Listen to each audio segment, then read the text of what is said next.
Hi guys, I'm Liv and today I thought I would do a video talking about my cold reading recommendations. So it's currently like autumnal October and I thought I could recommend you some of my favourite cold reading reads, like cold weather reads basically, and also talk about some of the recommendations that I've received and books that I have currently got on my TBR for this month and for the end of the year really, because it's the colder months now and the UK does not get much warmer than this. It's going to be chilly until about February. So recommendations for you and my TBR. That's what this video is. I also have a list of my reasonings for every book on my iPad. I have been planning this video out. We're going to start off with a book that I've currently finished, and I'm going to talk about its author in general. So I'm going to talk about both of her books, and the first author I'm going to talk about is Ashley Winstead. Ashley Winstead's books are some of my favourite thrillers. She seriously is a brilliant, phenomenal writer. Her books are suspenseful, dark academia, very plot twisty, but to the point where you have no clue what's going to happen. You have like assumptions, but I'm always wrong. Her books are very mystery based and investigation based. 2 recommendations. My first 2 books I recommend are these 2. This one I read last year. This one is In My Dreams I Hold a Knife, and then this one I read this year, probably I think about a couple weeks ago. I read this for a video actually, so go check that out. And this is The Last Housewife. We'll talk about this one first. So we've got In My Dreams I Hold a Knife. So in this book we follow our main character. Our main character is called Jessica. So Jessica used to be in this friendship group in college, and she's currently going to a college reunion, and she's been invited there by the brother of the girl who was killed in her friendship group, and all the people who were in her friendship group are all there, and it's very awkward and they don't quite know why they're there. And we find out that the brother wants to know who killed his sister. So it's a big mystery based, investigation based book. We have a lot of flashbacks from the past. It's all set around a college and it's very dark academia. It's one of the first dark academia books I read and it is amazing. I gave it a 5-star. Adored this book. And there are loads of friends. Is it 6? It's 6 friends that were all friends in freshman year at college, and they were all best friends, and we watch them have their bond together.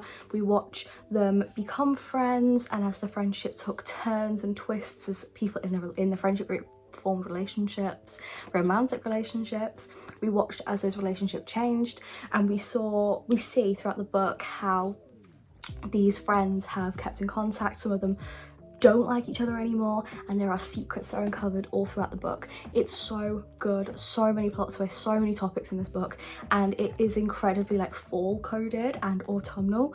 And the reason I say that is because of the dark academia, and it's a thriller about a murder that was taking place and somebody went down for it who didn't deserve to go down for it, because we don't think it was him, but was it him? So yeah, very, very good book. We explore a lot of themes and hear a lot of topics, and it's really good. What I've put down here, I've put here, it's a whodunit murder mystery, dark academia, secrets, plot twists, love triangles, and it's all set around a college, as I said. So next, as I told you, we have The Last Housewife by Ashley Winstead again. So this one, I'm gonna tell you everything I've got written down. So this one I've wrote that it's a dark academia. It is, again, it's set around college, and a bit different than this one. This one involves cults and dark thriller, and there's several chapters as transcripts, and it's a murder. This one we follow our main character Shay. So Shay is somebody who in college had 2 friends who were her best friends, and they got swept away into the world of a cult, and this man really manipulated them and controlled them throughout their college lives, and resulted in one of her friends dying, and she always thought it was to do with him or to do with everything they were involved in. And years later, her other best friend dies, and she thinks it's way too coincidental that she would die in the way she died, not to be linked to him. So we watch her as she talks to her old best friend, a guy who she used to be friends with way back when, and they try and uncover the secret cults that those with a lot of money in society are invested in. And it's very dark. I will tell you that there are very dark themes in this book. I'll read some out now. So these are the trigger warnings. I'll tell you which ones are the worst. So we do have a little content warning page in this one. So in this one, there is a lot of talk about suicide, and there is a suicidal scene. There's also SH spoken about. Drug use is very much used throughout, not just like recreational drug use, but as in like drugging people. Gender essentialism, misogyny, trauma, physical violence, which is a big topic in this book, I will tell you, as in used in cults as a punishment method. As physical violence would be used, and sexual violence as well is also spoken about, and that is very much as well used in the cults. I will say this is a very dark book, and you do at times feel like yourself, you're like, oh my god, we're watching her being indoctrinated into a cult, and how her body still reacts to this person and the cult because she has been so manipulated over the years, and even years later, like it's decades later, her body still responds to the trauma. A very dark book, but it's so effective. A very dark academia, very deep, and it really drew me in. I was really drawn in this book, and I felt like it was so captivating. Dark academia, I actually have one more that I've not written down, and this one is His and Hers by, who wrote this? I think it's Alice Feeney. This is a thriller. So this one is on Kindle Unlimited if you're interested, and I also want to say that In My Dream to Hold a Knife is on Kindle Unlimited as well if you're interested. This book, Alice Feeney, is so good. Again, it's very dark academia themed and very deep. It's very much an adult thriller. Like, there's no holds barred here. Like there are limits that it pushes. There's no boundaries in this book. We follow this couple who used to be together and they are divorced, and we have our male who is a detective in chief, and we have our female who is a news reporter actually, and a sort of like a journalist. Somebody turns up dead, and this person is somebody that both of these people know. In high school, it used to be the friendship group that the girl was in, and the guy's sister used to be in that friendship group as well, and people in that friendship group start just being killed off. We don't know who's doing it, we don't know why, and we get a lot of flashbacks from their childhood. All set in England, and we get a lot of flashbacks to their childhood, as I said, and the stuff that they used to get up to as kids, and the traumatizing life that our female main character grew up having. There are a lot of trigger warnings in this book. I will let you know some of them now. SA, a lot of kids abusing abusing drugs. There is also alcohol abuse in general. Said kids abusing drugs, being drug, child SA, and there is a very graphic scene of child SA in this book. I would really recommend you look at trigger warnings for this book. It is very dark. I gave it a 5-star, and it personally affected me a lot, and it did hit very hard when I was reading. I will tell you that though now, because I know a lot of people that would trigger people different ways, and that could affect you differently. It is very psychological, and if that's something like that you're looking for, something that's going to hit hard and something that's going to be like Jesus Christ, that is a very good book, and I would very much recommend it. Bear in mind, it is incredibly dark, but all the links and all the plot twists are brilliant, and we're trying to find out who did it, who is doing this stuff. Those are brilliant. I never saw any of them coming, especially the last two. I was just blown away. Brilliant book. I actually did a video on that one too. This one, I don't think I told you, I gave The Last Housewife a 4.5 by the way. Next one is not going to be a shock, but I would highly recommend this one for autumn specifically, and this one is A Court of Thorns and Roses. So this is ACOTAR by Sarah J Maas, and I would very much recommend this series. So I've written down for this that it is set in a cold snowy forest, this first book. It initially starts with our main character Feyre in a forest, and she shoots a magical creature in the forest which she doesn't know is a magical creature, and it starts this domino effect of her being dragged away to the Feylands and having to be in the Fey courts, which a human has never done. It involves magic, magical creatures, and Fey, as I said, which are like fairies.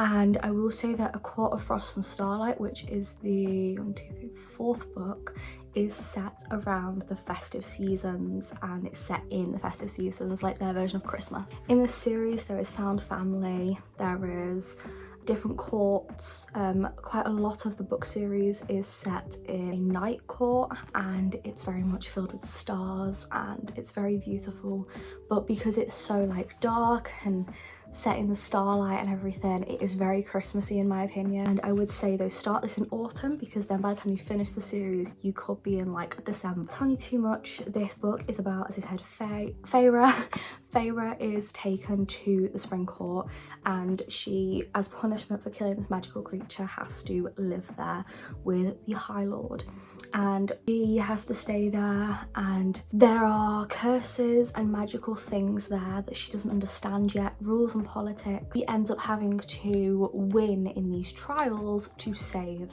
everybody. It's a very good book, high fantasy, political thing, plot twists, romance. It's a really good book and I'd highly recommend.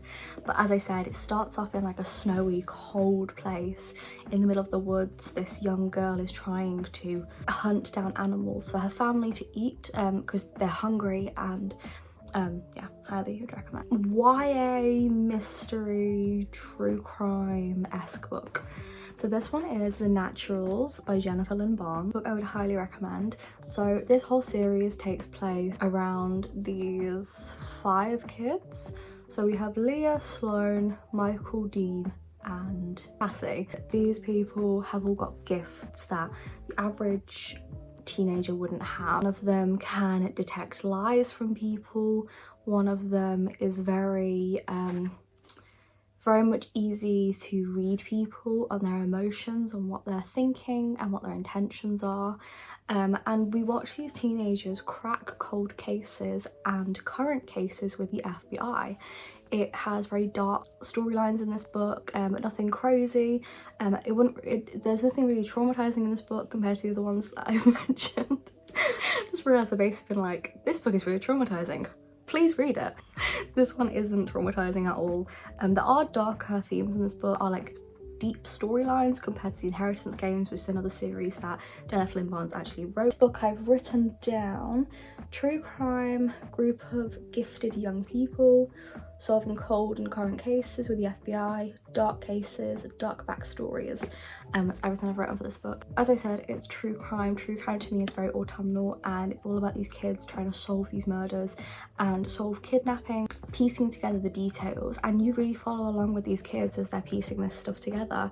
And the writing is really big in these books, by the way, so it's really easy to read. There's also on Kindle Unlimited recently, put the whole series on. It's a really quick, easy read. All the books aren't really too long. This book's about 300 pages, so is the second one. Third's about 400, fourth's about 400, and in the fourth book it looks big, but there is a novella at the end which is about 100, 200 pages. Really good little series, and it's really quick to get through as well, so you'd probably finish this all in the whole autumn season. Final recommendation I've got actually may shock some people, but I have picked as my final recommendation A Good Girl's Guide to Murder by Holly Jackson. So this book I would highly recommend because of the setting.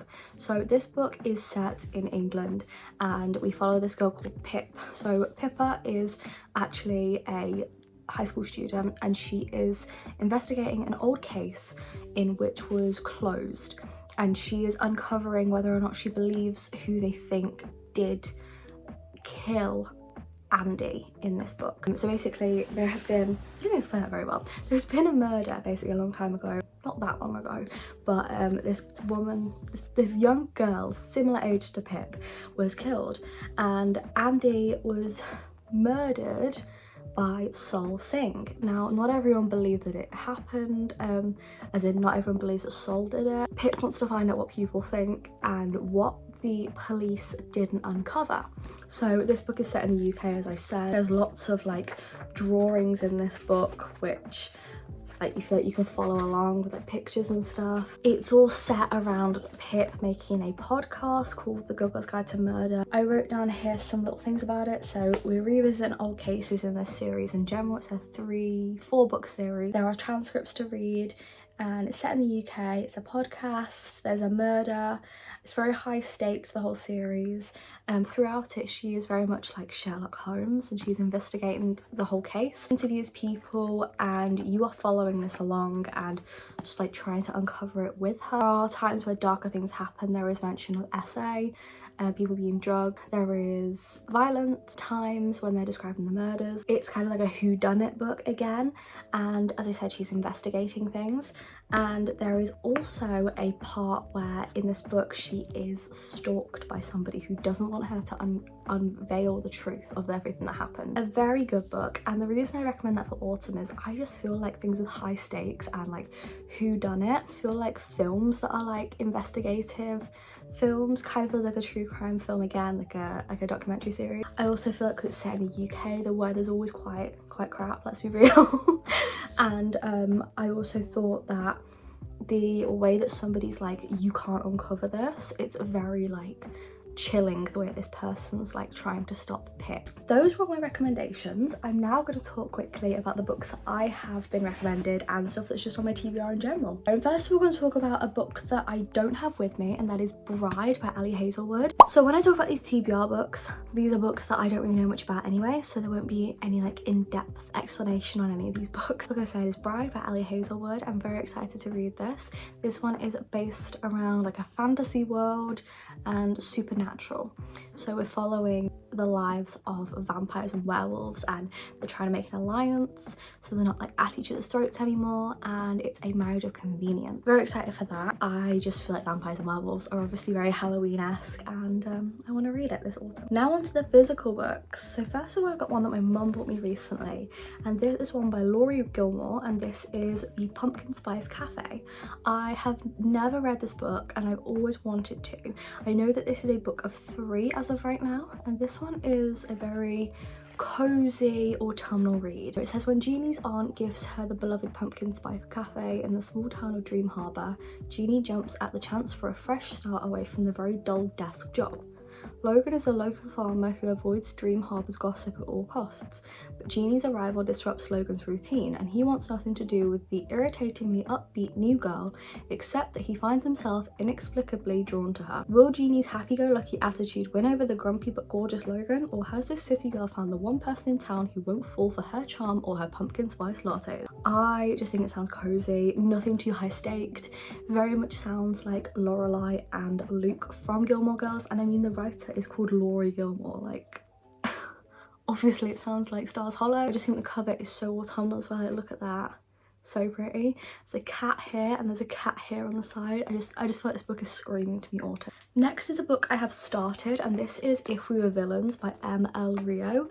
This is a dark academia.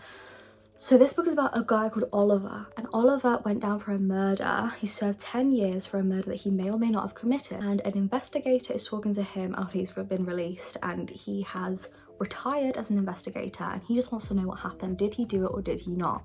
He's already served the time, doesn't matter if he did or didn't. And this book, we're following his high school years and did he or didn't he do it?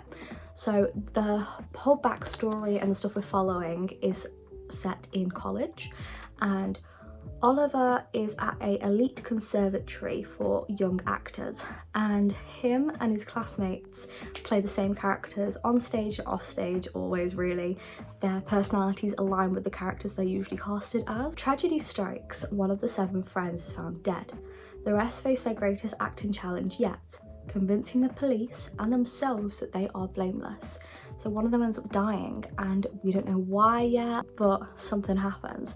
I have been reading this book a little bit, and there are moments where they do talk in like Shakespearean like language, so that's their banter because they're all acting students.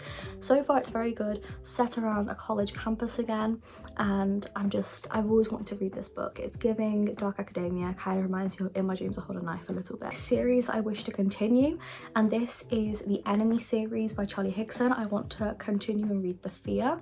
This book is about zombies. So I'm currently 27 pages in this book. I'm 40 pages into If We Were Villains, but this book is about zombies, and zombies have taken over England and the world really, and everybody over the age of 14 got this plague, this illness, and it like rotted their minds. And these zombies are like no other I've read before. They have, bear in mind this is very gross, if you're eating right now, please stop for 2 seconds. They have like body parts falling off, and their stomachs are falling out. It's disgusting, and their bodies are rotting, and the humans or the adults, the grown-ups, the humans, the adults, and the zombies, they are after the kids. They want to eat them, and they're trying to get away from everybody, and everyone infected though is adults, and they're after the kids, and it's very gruesome, very gross. How do I explain it? It's very very dark and very gross, so don't eat if you're going to read this book. The final book I have here to read is The Dead Romantics by Ashley Poston. I've read one of her books before. It was very whimsical, and I'm assuming this one's going to be too. So this book is about Florence. So Florence is a ghostwriter, and she is meant to be penning swoon-worthy novels for a famous romance author. But after a bad breakup, Florence no longer believes in love, and her strict new editor, Benji, refuses to give her an extension on her book deadline. She prepares to kiss her career goodbye. Tragedy strikes, and Florence has to head home, and the last thing she expects to see is a ghost at her front door. Not just any ghost of her very hot, yet now unquestionably dead, new editor, so Benji. Sparks fly between them, and Florence tells herself that she can't be falling for a ghost, even an infuriatingly sexy one. But can Benji help Florence to realise that love isn't dead after all? So I feel like this might, I don't know, I've always put this book off because I've always been worried it's gonna like upset me, because the idea of like having one of you dead and one of you alive and like falling for each other, I don't know, like I'm worried about that. But on the back it says, somebody said truly a rom-com to die for, and someone else said what fun, smart, quick and delicious.